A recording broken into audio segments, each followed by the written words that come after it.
The Karnataka government has decided to form a special investigation team and a cabinet subcommittee to take further steps based on the report submitted by Justice Michelle D. Kunha Commission of Inquiry. The commission had investigated alleged irregularities in the procurement of equipment and medicines during the COVID-19 pandemic, which occurred when the BJP was in power. This decision was made during a cabinet meeting led by Chief Minister Siddaramaiah. Law and Parliamentary Affairs Minister H.K. Patil, speaking to reporters, mentioned that the partial report was submitted on August 31st in 11 volumes and covered expenditures amounting to 7,223.64 crore rupees. While the report does not specify the scale of misappropriation, Patil noted that it recommends the recovery of 500 crore rupees. The Commission has sought reports from 4 zones of the Bruhat Bengaluru Mahanagara Palike and 31 districts across the state but has yet to receive them. The current report, according to Patil,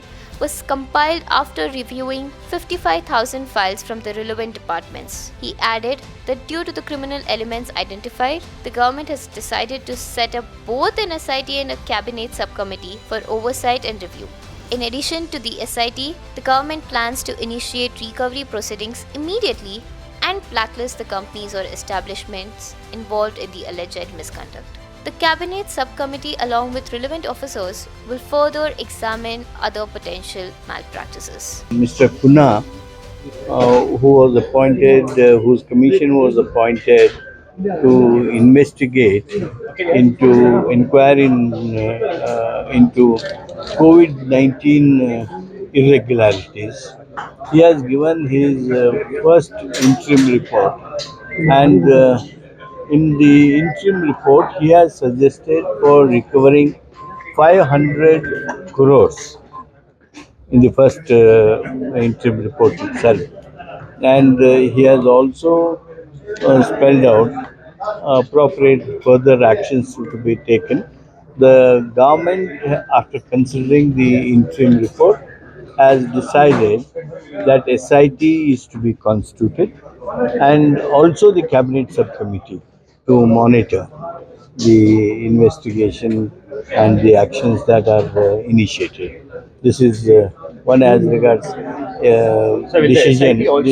decision regarding COVID-19 malpractices.